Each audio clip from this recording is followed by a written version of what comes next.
guys, welcome to the grave. My camera's blurry. Well, welcome to the grave. I'm just gonna ignore the your camera's blurry. Today, I'm going to be talking about Edmund Kemper. There is a content warning up here, but for the people that may be listening and not watching in the future, the content warning is abuse and necrophilia. So this is not a very pleasant case, but it's quite an interesting one. So, before that, let's talk for a bit. How are we today, guys? This is obviously the people watching live can't answer to us, but for those listening, hi, how are you? I hope you're doing I hope your great. day is good, I hope you're doing great today. I hope you're having and a I great hope I day. don't ruin your day. Yeah, hopefully, I feel like my day is about to get ruined. With my 8 pages of notes on Edmund Kemper, Oh, Lord. I watched a documentary and listened to an episode of a podcast. So Let's that's what I go. did.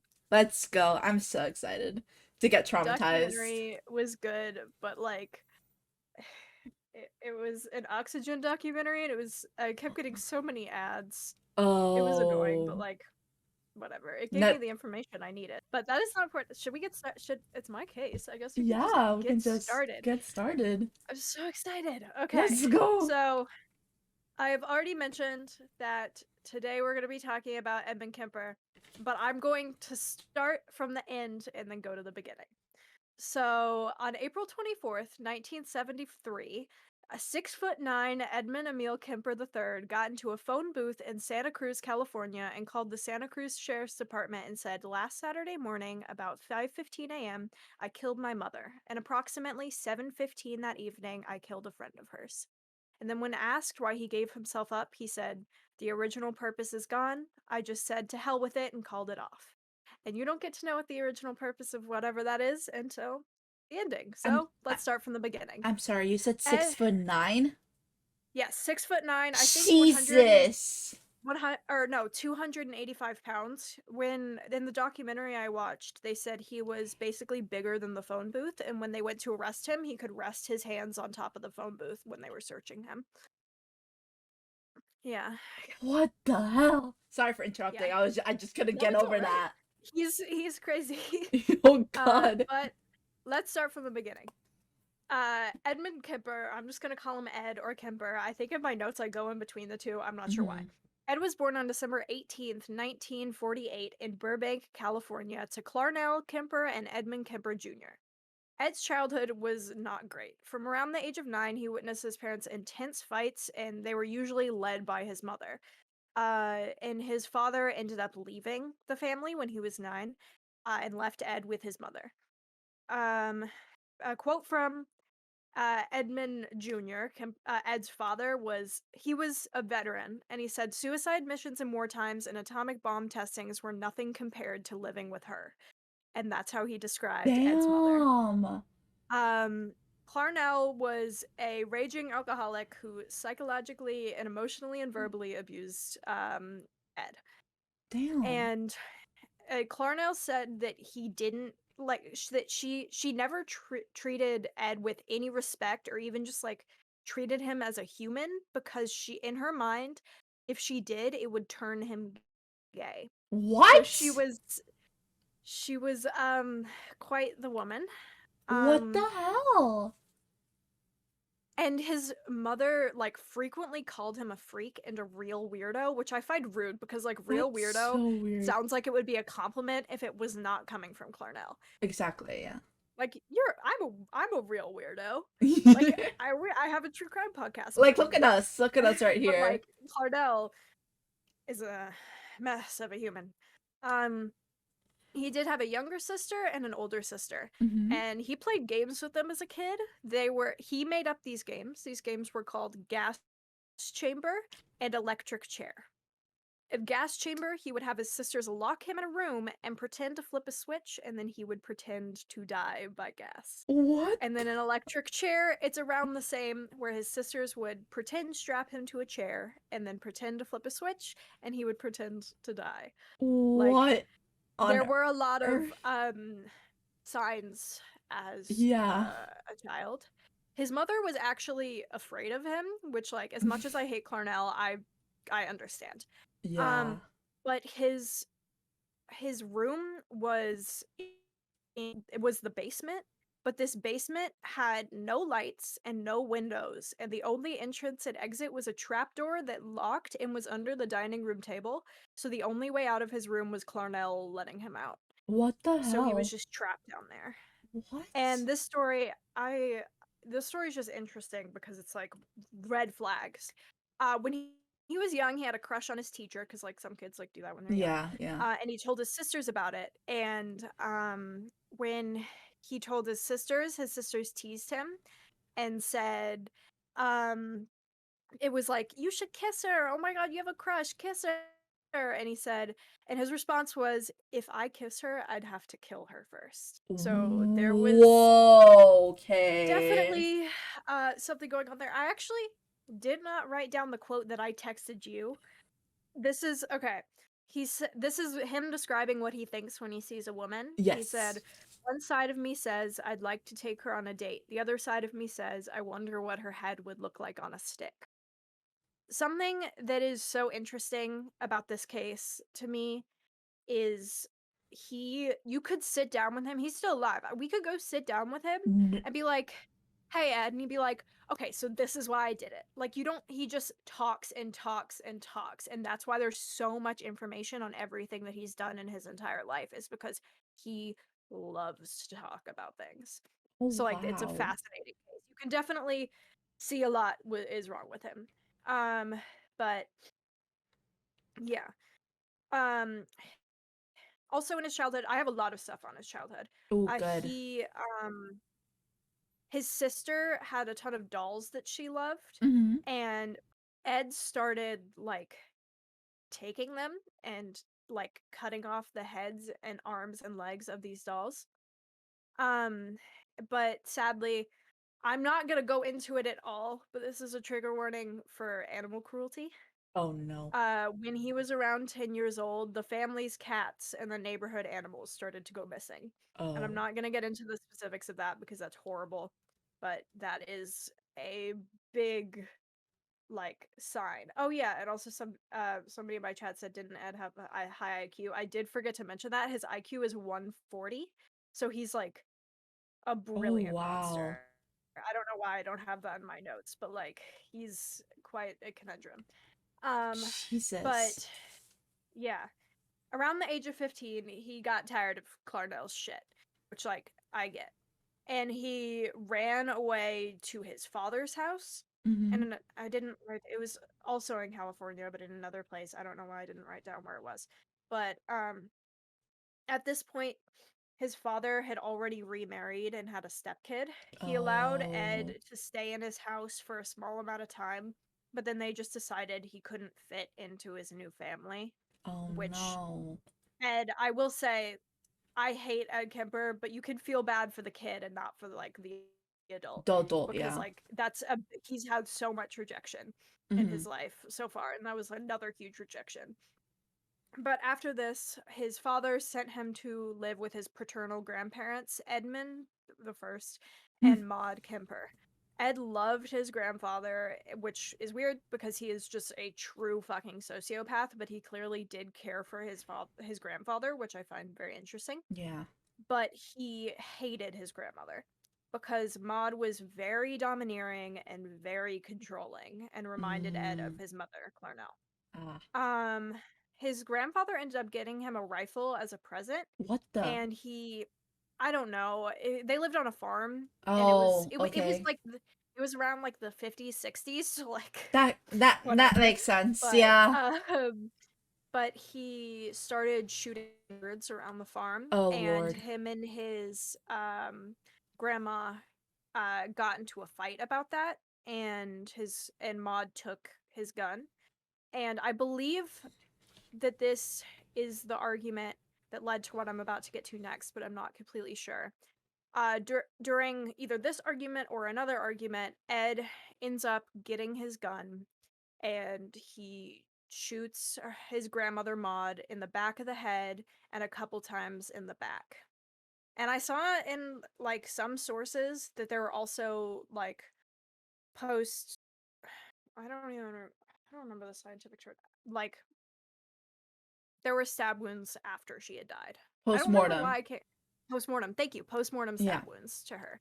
But I'm not completely sure because I heard it in a podcast, but I did not see it in the documentary, so I'm not quite sure. Okay. But then his grandfather, who was not home at the time, got home from grocery shopping, and Ed ended up shooting and killing him in the driveway because he didn't want his grandfather to see his dead wife, which is really Oh. interesting because that shows some sort of remorse. Yeah. But then his reasoning for why he shot Maud was, this is a quote, I just wanted to see what it felt like to shoot grandma.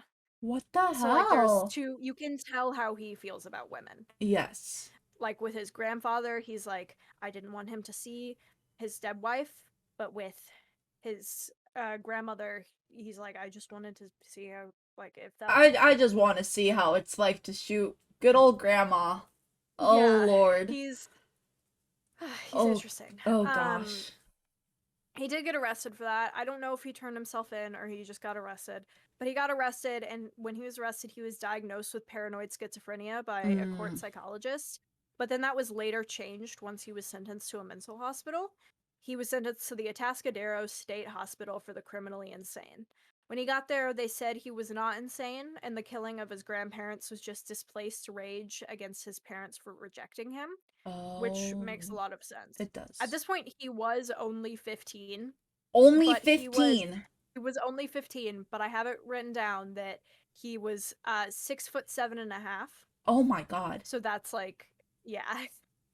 Um, but because like he wasn't, this is a mental hospital for the criminally insane, and he was Mhm. not criminally insane, the hospital didn't really know what to do with him, so they kind of just like locked him away from, Oh. and the age of 15 when he got there, and he ended up being let out at age of 21. Oh, uh 6 years. yeah, and Damn. he developed in isolation because that's like a very important part of your life, like Mhm. 15 to 21. He just developed in complete isolation, or if he wasn't in isolation, he was surrounded by literally like criminals and criminally insane people. I Yeah. actually do have um his IQ written down. I was wrong. It's 145, which is insane. Yeah. And this high IQ, along with his natural charm, he is insanely charming. And you'll see that with Really? like his crime feature. Yeah. He like he knew how to manipulate and get people to like do what he wanted. Wow. Um, but this allowed this easily made people feel comfortable with him, which is quite Mhm. interesting. While he was at Atascadero, he was a model prisoner. Mhm. They always are. This allowed him to gain a lot of perks, and they even let him administer psychiatric tests on other prisoners. What? This which allowed him to learn the ins outs of these tests. Of course, making it where when he gets these tests in the future, he can easily lie and make it seem like he's completely fit. Um, Wow. when he was released at 21, the psychiatrist that released him thought that he was no longer a threat to himself or others and that he had Oh just boy. snapped.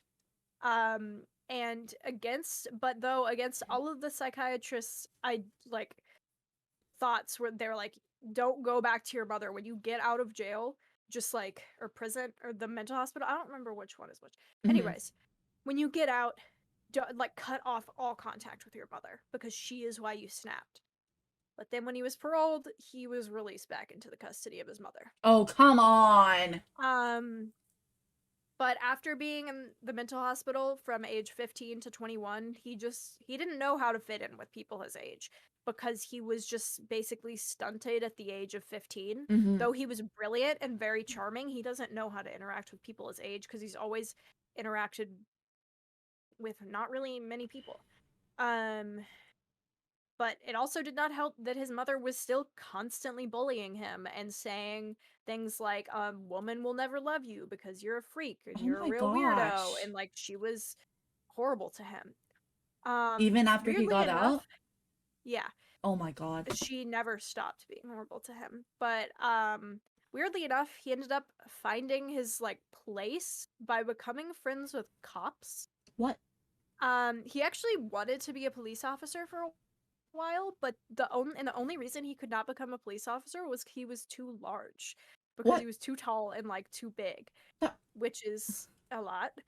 Um, for a while he frequented a cop bar called the Jury Room, Mm-hmm. which it sucks Ed Kemper went there, but I do have to say that's a great name for a cop, like a bar that cops frequent is the Jury Room. Anyways, um, but he would even like when the co-ed killings started, he would sit and talk to the officers about said killings without them having any idea that That he it was was the him. killer. Oh Yeah. my god. Um, What is it with police officers and not realizing that they're like interacting with a killer sometimes? I don't know. He was smart and charming. It's just That crazy. that makes sense, But yeah. yeah. But before his first or actually within 9 months of living his with his mother, he killed his first hitchhiker. He This was the 70s, and all of his victims except for the first two and the last two were hitchhikers. Mm. Before his first murders, he would actually pick up and drop off over 150 hitchhiking women without any problems. And he just did so that he could meet people and learn how to talk to people his own age, especially women. Mm. But then he started to put a gun in his car to build up to his first murder, and he called this buildup a fantastic passion, which, like, I wouldn't call it No, that no. at all. But then he did commit his first murder, first murders at the same time after an argument with his mother. You will Oh, notice that every single time he kills somebody, it was directly after an argument with his mother. so the psychiatrist was right. His mother's one made him snap. Yep. And In police his officers first like, mur- his In his first murder, he killed two girls. Their names were Marianne Pesci, she was 18, and Anita Lucchesa, who was 18 as well. They were Fresno State University students, and this was on May 7th, 1972. mm-hmm. They were hitchhiking to Stanford University. He picked them up and he drove them into a deserted area and handcuffed Mary Ann and locked Anita in the trunk. Oh He tried boy. suffocating Marianne with a bag, but she bit through the bag and fought extremely hard. Mm. He ended up stabbing her because that was all that he could think of doing at the time, since the suffocation was not working. Mm-hmm. Um, but and when she didn't like fall dead after the first stab, he was surprised, because this is where like the 15-year-old mindset comes Yeah. in. Surprised because you watch movies and somebody gets stabbed and they die And they immediately. immediately die. Like, Yeah. he expected that to happen, but she fought back. And he said that stabbing her was actually extremely upsetting for him, weirdly, not Hmm. because he felt remorseful, but because he was pissed off because of how long it was taking. Oh, Also, something weird was he could have just like, so this is sad to think about, but he could have just stabbed her heart and made it quicker. But yeah. he said he didn't want to do that because her breasts were there. And while murdering her, he brushed against her breast and What? in the middle of it and apologized to her for accidentally touching her breast. So that's once What? again where the 15-year-old Like Ed remorse comes in in. like really random places. Yeah. Like, oh, Um sorry I touched you there, but I'm not sorry for doing this to you. yeah. Like, what the fuck? He's quite an interesting person. He ended up ending her life by cutting her throat ear to ear, which is horrifying. Oh, Um, Jesus. he went back to Anita, who was in the trunk, after killing Marianne, and he was, of course, covered in blood after all of that. Um, he said that putting her in, I don't think he said it to Anita, but he said this later in an interview, that putting Anita in the trunk was doing her a favor, so he didn't have to see what he was doing to her friend. But then he said when Anita asked about the blood, he said this is such a weird excuse to come up with. He said he had hit her friend in the nose, and that's where all of the blood had come from, and she needs to go check up on Marianne to see if her nose is okay. So he's clearly leading Mm-hmm. like her there.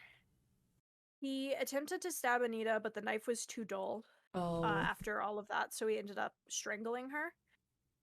He brought both of the bodies back to the apartment by storing them in the trunk.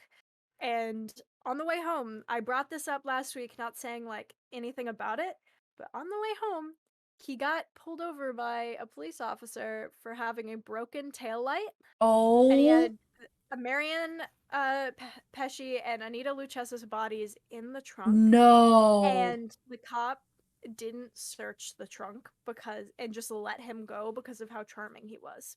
Even after Um, being stained in blood? I don't know if he was covered in blood because that's like really weird, but it seems like yeah, he was probably still covered in blood, What but he the let him go. hell? Um, After this, he got back home and he performed the act of necrophilia with the Oh girls' bodies no. and then dismembered them and defiled their decapitated heads. This it becomes a trend with all of his victims. I'm going to mention it every time, but like I'm not gonna like harp on it or anything. It's just important to the case because that is what he did every single time. Jesus Um, Christ. he ended up he put them after dismembering their bodies. He placed them into plastic bags and he threw the heads into a ravine and dumped the bodies elsewhere. In the end, only Marianne's head was found and nothing else of any of either of the girls. Jesus. Um, After this, he just goes back to giving women hitchhikers rides like nothing happened. What the Um, fuck? yeah. Oh my The god. reason for killing those two was just displaced rage once again because it was right after an argument with his His mother. mother, yeah. He also, weird fact, if he would never kill a woman if they brought up the case while he was giving them a ride. This is before we talk about the third victim, I want to say a quote from him talking about the next victim. She told me she was going to be late for her ballet class, and I told her she wasn't going to make it that night, indicating that I wasn't going to do anything severely wrong with her. I assured her that she wouldn't be hurt, but at that time, I intended on killing her. So let's talk about victim number 3. This was Ayako Ku. She was a 15-year-old No. Korean ballet dancer. Um, 15. yeah. She had this was on September 14th, 1972, same year. She had missed her Jesus. bus, but she really wanted to go to dance class, so she decided she was going to hitchhike. No. Um, he immediately took out his gun to scare her, and it did scare her. And basically, this is weird. He told her, I'm going to kill myself, and I want you here as a witness. If you struggle or try to get away, I'll kill you too. Which is really weird Mm-hmm. because he had no. You could hear from the quote that I said before this, like, he had just intended on killing her, and it's horrible. Mm-hmm. Mm-hmm. He then, like he did with Marianne and Anita, drove her to a deserted area.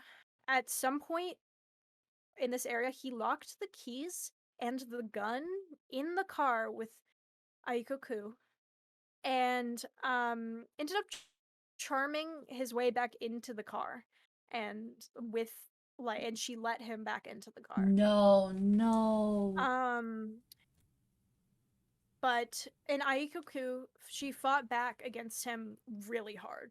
She was 15 and he was, I believe, 31 Oh at the my time, gosh. but she fucking fought. And but then he strangled her to death with her own scarf. Oh But this is no. something where the 15-year-old comes back, and I'm not laughing at anything that's happening besides the fact that this is so fucking dumb. He tried to suffocate her to death by sticking his fingers up her nose. What? Like, but like, you also can breathe through your mouth. Yeah. Like, he's brilliant and like cutting and fucking horrible, But but like obviously he's being also isolated. so dumb. Like he's Yeah. like very intelligent, but he lacks so much, I guess, wisdom is Yeah. like a word I'm looking for, cuz he, or just like maturity. Yeah, because Like he was isolated like during those yeah. important developmental times. So obviously his mind And is then stuck also, back. and his childhood was horrible. He It didn't really have was. much time at all to develop. There's a lot of there's definitely has to be nature in all of this Hmm. to have led him to do all of these horrible things, but Uh-oh.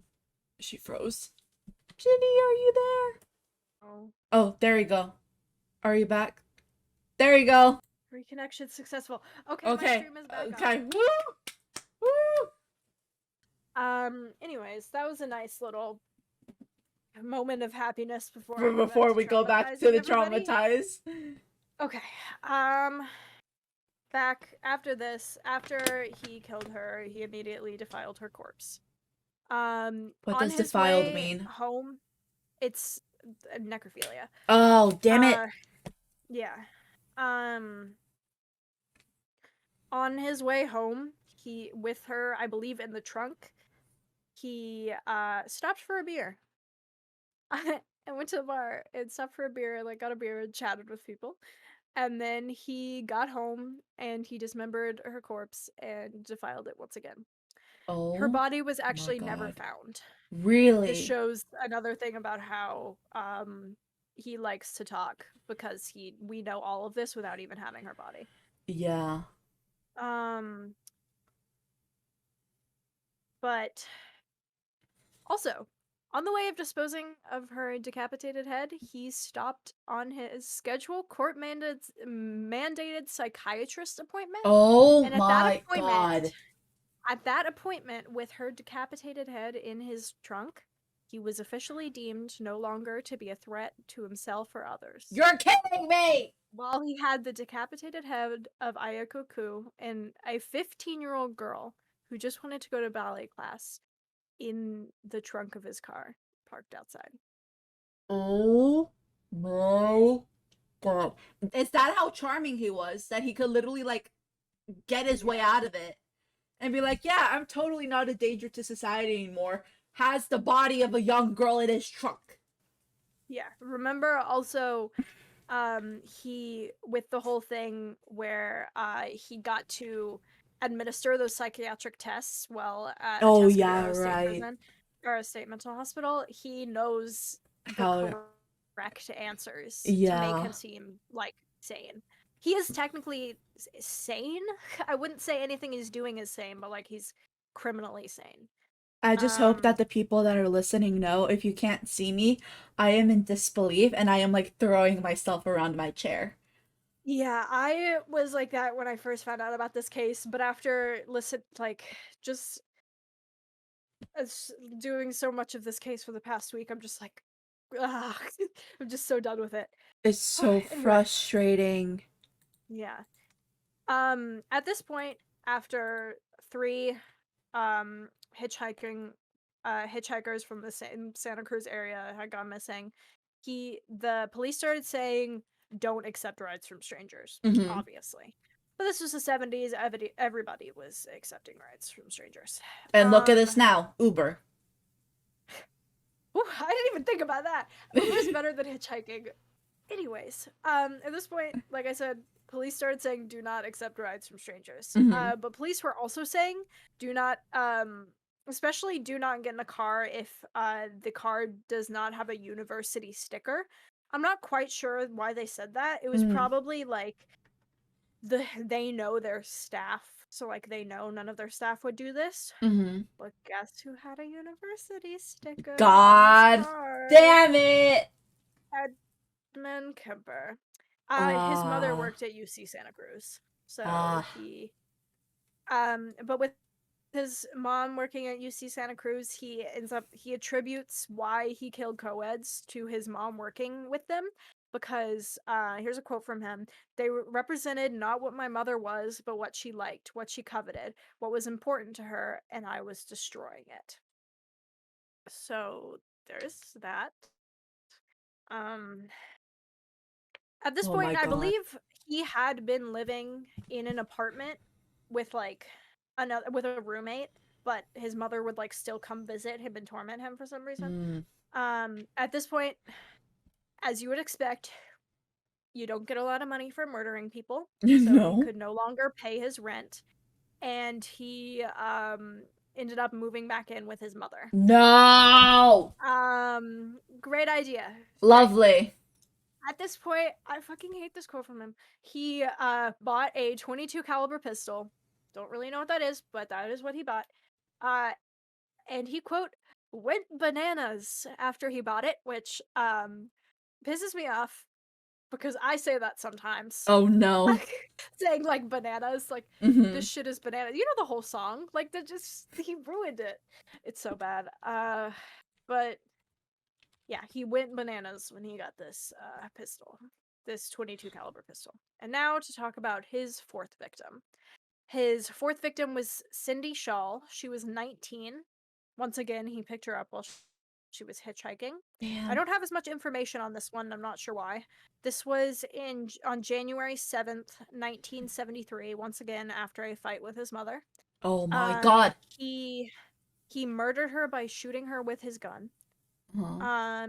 He ended up keeping her body in a closet for in his closet for a bit, What? which is actually like that happens a couple times. Uh-huh. Then, as usual, he dismembered and defiled her corpse and head.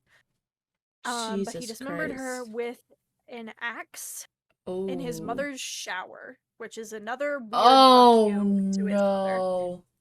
Um, but he continued to defile her skull for several days after everything. Oh, ew. He threw the pieces of her body into a nearby ravine minus her head. Um but now that he has a gun, this is interesting. He always removes the bullet from the victim's skull. Hmm. Um but multiple days after all of this, he buried Cindy's skull in the this is crazy, in the garden in his mother's backyard, No. and faced her head to look up at the window because, quote, my mother always wanted people to look up to her. Oh my God. That is like a fuck you to his mother. Yeah, That is the biggest fuck he you. My God. he takes his mommy issues to another fucking level. What is it with He is serial killers and having insane. parental issues? I know, but like his fucking insane. His are crazy. Okay, these are his final two victims that were hitchhikers. He does Mm-hmm. have two more after this. Jesus. His fifth and sixth victims happened um once again after an extremely horrible fight with his mother. It's always the mother. After an extremely bad fight with his mother. This was on February 5th, 1973. These were UC Santa Cruz students Rosalind Thorpe and Allison Liu. I could not, I think I said Liu. It's Liu. Liu? I feel like Leo, it's Liu. maybe. But they were both in their early 20s, and I could not find their exact ages because, like, Wikipedia said something different. The podcast I listened to said something, and I think I couldn't find one set Mm-hmm. thing on their ages, which was interesting, but whatever. He shot them both in the head while he was still on the university campus. What? Um, How did this man not get yeah. caught? On his way out of the campus, with Rosalind and Allison's bodies in his car, he passed right by a campus security guard who let Oh him go. my God. Um, he has two stories on how this happened. Number one is he covered the bodies with a blanket and told the security guard that these two were drunk and he was just taking them home. And the second one was the guard was just asleep. So he just got past him. Hmm. I don't know why he has two different stories that are so Mm-hmm. different, but those are his two stories that he told. Interesting. Um, but then when he gets back home, he pulls into his driveway and decapitates and dismembers both of them in the trunk of his car in the middle of his driveway. You're kidding me. How did this man seriously not get caught? It was at night, I believe, but if Oh somebody my walked God. past, it would have been in full view of them if they Exactly. had like walked or driven past. Then once again, he defiled the corpses and the heads, and then a couple days later, he dumped them in separate places after dismembering them. So those were his last two hitchhiking victims and like co-ed Jesus. victims. And now for his seventh and eighth and his final victims, his mother, Clarnell Kemper, and her best friend, Sally Hallett. Jesus, this is where it's gonna get interesting, I bet. Yeah, it's what I started with him turning himself in. Mm-hmm. On April 20th, 1973, he killed his mother and her best friend. He he killed her with a claw hammer. He beat her to death with a claw hammer. I'm not Oh exactly wow. sure what a claw hammer is. I just realized that. I cannot like imagine what it is, so I'm gonna look Yeah, it me up. neither. Let me see. Oh, it's just a normal hammer. It's also a banjo, but I don't Ah, think he did that with a banjo. yeah, I thought it So was with a I just, banjo. it's just a normal hammer. Okay. Uh, not a banjo. Nope. I'm We not hope sure. that it wasn't a banjo. Yeah. Anyways, but he actually, I don't have this written down, but I think I heard it in the podcast and saw it in the documentary. The documentary was, I think, Kemper on Kemper, but I don't remember what the rest of it was called. I'll link it in like the show notes and on YouTube. But it he he killed her because she got home really late after a night of drinking, Mm-hmm. and woke him up. I think it was around 2 3 a.m. And he went into her room after this, and she was reading a book, and I think he mentioned it was like a paperback book, like she always did. And she said, "Oh, I suppose you're gonna want to stay up and talk all night." It like something like that, like, "Oh, great, my son wants to talk to me," like Mm-hmm. shit like that. And she seemed pissed, and he said no and left the room. And then he came back and ended up beating her to death with a claw hammer. Jesus. Um, and this shows where he takes mommy issues to another level. Um, he ended up, after dismembering her like he usually does, he he used her head as a dartboard and screamed and like put it up on a dresser and screamed at it for hours over multiple days. He also What? ended up cutting out her tongue and her larynx, which I believe is like voice box, Uh-huh. and throwing it down the garbage disposal. Oh my And God. um yeah. Jesus. And then and this is another quote from him. This is a common argument that they had between them before she passed away, of course. She would say, "For 7 years, I have not had sex with a man because of you, my murderous son." Which is interesting to me because she says murderous son. I think it I don't think that's a quote from her, it's a quote from him. So like maybe Mm-hmm. he's taking it to his own like mine. But Mm-hmm. so then once he killed her, he defiled her corpse and said, "There. Now you've had like sex with a man." Oh my God. Yeah, this one is like fucking it's Yeah. so bad. Anyways, then he put her body in a closet and went out for a drink. Oh my God. This Yeah. man. This man. Uh-huh. What's also really interesting is I heard clips from his interview talking about this murder and he started crying, Oh, which is really weird. that Fucking crocodile tears if you ask me, but like it's Jesus. like he clearly it was so much rage in that moment, but hearing him talk about it, he sounds so regretful, which is so Weird. like it's just some like twisted form of regret. Yeah. Cuz he cuz he also mentions he says I knew a week before she died that I was going to kill her. Oh wow. Like I get These people, their like brains are like fascinating but like terrifying at the same time. yeah. That same day after he, I guess, came home from having a drink, he called his mother's best friend, a 59-year-old Sally Hallett. I'm not quite sure how old Clarnell was when she died. I'm not sure why I don't have that written down, but I do not. And he called Sally and asked her to come over for dinner. once she got there, he almost immediately strangled her to death, Oh dismembered her, wow. and once again defiled her corpse. Oh And wow. then after that, he stuffed her in a closet too. And then he stole her car and started driving and somehow ended up in Pueblo, Colorado. Oh What's whoa. okay? I don't know how I got this wrong. At the end, I said it says he ended up in Pueblo, Colorado, but at the beginning, I said that he was in a phone booth in Santa Cruz. I believe Yeah. that Pueblo, Colorado is correct, but I'm not completely sure. But Mm-hmm. wherever he was, he pulled over and got into a payphone and did what I started this whole thing with, calling the police. Mm. I would end it there to like end it where I started it, but I would like to mention that he had to call the police for a second time Oh my after calling god. them because they thought he was joking because he was friends with so many of the police officers. Remember, these Yeah. police officers talked to him about said like The killings, said killings, but yeah. he just confessed to his mother and his mother's best friend killing. But how he got them to actually believe him was when he confessed to the co-ed killings. Oh wow.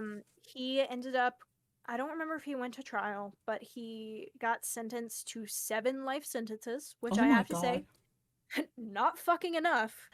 Yeah, he got sentenced to 7 life sentences, but he actually asked the judge if he could be sentenced to death by torture, Oh, which I find interesting. That's just a random fact. I don't know why. Yeah. Okay, so that's all my notes. I don't know how I got through Jesus that so quickly, Christ. Oh my but god, that case is insane. yeah, how do you guys feel after that? I'm feeling wonderful in the sarcastic tone. If I Oh talk to yeah. my parents about this case, they're gonna be like, stop looking into it. Ever seen Mindhunter or heard about Mindhunter? No, actually. It's a show. It's based off of a book called Mindhunter. Why is my monitor so glitchy? Anyways, it's not at all important. Um, but it's a show. It was only for 2 seasons for some reason. It was like a really well received show, but I think it was just too expensive to do. It was a Mm-hmm. Netflix original. And it's basically about it was basically about the creation of the behavioral sciences unit in the FBI. Oh. And Ed Kemper was basically one of the main reasons that they started the behavioral science unit Mm. because that's when they sat down to talk to him and got so much information about the pathology of him and like serial killers. They realized we can't just like continue to be like, oh, we caught that serial killer. And first of all, they didn't even know, they didn't have a word for Yeah. serial killer. It started off as like multiple murderer. But Mm-hmm. basically they were like, well, he's in jail, we don't have to worry about it anymore, and they like stopped thinking about stuff like that.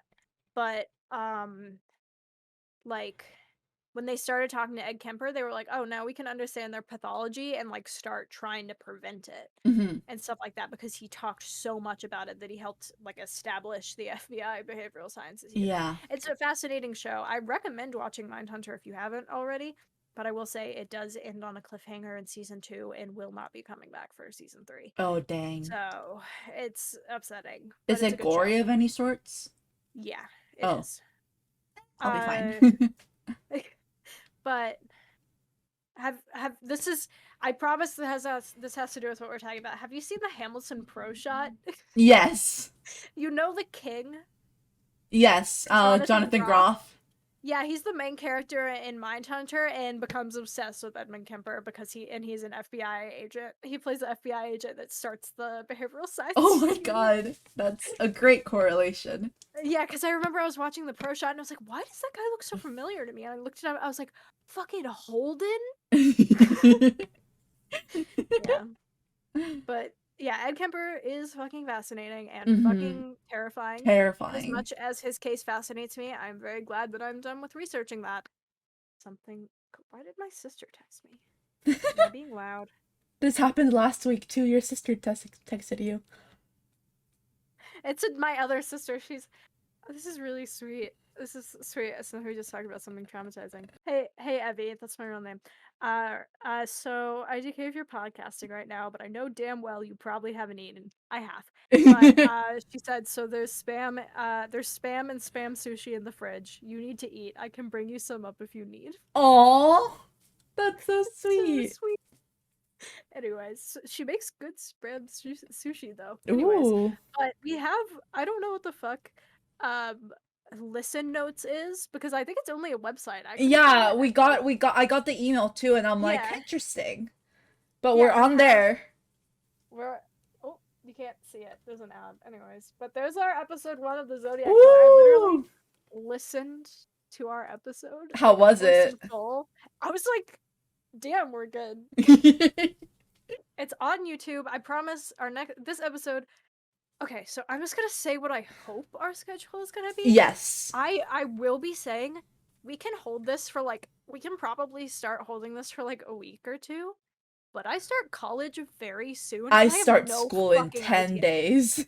Yeah, I'm about to move to a whole other state and Oh live with in a boy. dorm room with people that I have never met before. Oh I know my like right. roommate, but like I'm gonna try to make this as constant as possible, but it's Mhm. gonna be kind of an issue at the beginning of college to like. Yeah, so if This is we my freshman miss, year. It's gonna, yeah, yeah. if we miss a week or two, then We will that's keep you updated. we will keep you And updated on yes, Twitter and let you guys know if we have like any issues with a episode. We're gonna try to do like mini Spotify exclusive stuff yes, we midweek. will be doing that. We will see how that goes because like we said, we start school in literally less than It two won't. weeks. I do have to say it won't only be Spotify inclusive, because like it'll be on Spotify, but like we just say that because it's so much easier listing out an Yeah. entire list of different apps. But I can look at what like we have. Basically, so far we are eligible to post on Spotify, Amazon Music, Samsung Podcasts, Podcast Index, Listen Notes, and yeah, that's it so far. Because everything else you have to pay for. Mm-hmm. Eventually, we will probably start paying for that, but that is what we have Yes. currently. Yeah. But that's gonna be the end of today's episode, I'm guessing. Yeah. Yeah, I had a lot of fun. That was fun, yet Yes. very traumatizing. Yes, I'm glad that we had that little like random ramble at the end to Yes, lighten the mood. to lighten the mood, because oh Yeah. boy. Yeah, that was the end. So So, thank you yeah, guys for listening. guys. I hope that you, I guess, enjoyed. Yeah, I hope that or you weren't traumatized too badly. I hope your day wasn't ruined. I hope your day wasn't ruined. Yeah. Yeah. But thank you guys for Um, watching. I'm gonna put the or link again listening. to our card or listening, true. But we have a card with all our socials. Wait. Oh, I accidentally deafened. My bad. Um, That's okay. we have a card with all of our socials. It's https colon two slashes jittergravepod.card with two r's.co. Yes. So if you want to find all of our socials, me and Ginny's Twitches, our personal accounts, our public Yes. accounts, our shared accounts, then all the links are there. But once again, we really appreciate you guys listening. We had a crap Yeah. ton of fun. I And we hope will you see guys. you guys in the next episode. What were you Yeah, gonna say, we'll see Ginny? you next week. I was just gonna say that. We'll see you next week. I hope you guys enjoyed and I didn't traumatize you too badly. Yeah. Yeah, we Bye, should. guys. Bye.